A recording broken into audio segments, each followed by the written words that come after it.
আসসালামু আলাইকুম। প্রচুর গরম পড়েছে জানি, আমার মতো সবার একই অবস্থা। আমি কিন্তু প্রতিদিন দুপুরবেলায় রান্না করে থাকি। গতকাল রাতের কিছু খাবার বেঁচে গিয়েছিল, সেটা দিয়ে সারাদিন খেয়েছি, যার কারণে দুপুরে আর রান্না করি নাই।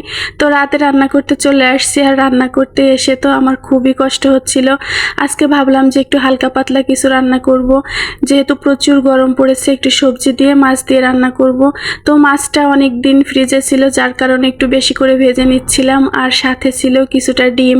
মাছের ডিম খেতে তো আমরা ভীষণ পছন্দ করি। তো ডিমগুলো আমি এভাবে আজকে ভেজে তারপরে ধুন্দুল তরকারি দিয়ে রান্না করব। অন্য সময় হয় কি ডিমগুলা ভুনা করে খেয়ে ফেলি, তো ভুনা করে খেলে আবার আমার বেশি ভালো লাগে না। জয় আর জয়ের বাবা ভীষণ পছন্দ করে।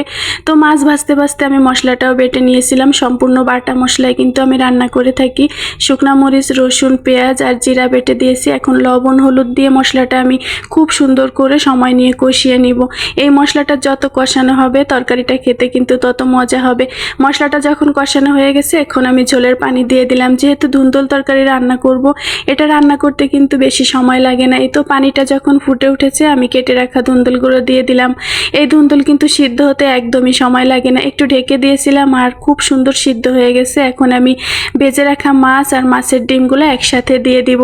ধুন্দুল তরকারিটা কিন্তু একটু চিংড়ি মাছ দিয়ে ভাজি করে খেলেই বেশি ভালো লাগে, তবে আমার কাছে আজকে মনে হচ্ছিল একটু ঝোল রান্না করে খাই, একটু মিষ্টি মিষ্টি ঝাল ঝাল ঝোল খেতেই ভালো লাগবে। এই তো মাছটা দিয়ে দিয়েছি, এখন একটু নেড়ে চেড়ে ফুটিয়ে নিয়ে আমি চুলাটা বন্ধ করে দিব। আর দেখতে যেমন ভালো লাগছিল, খেতেও আলহামদুলিল্লাহ ভীষণ মজা হয়েছিল। তো ধুন্দুলের তরকারিতে কিন্তু বেশি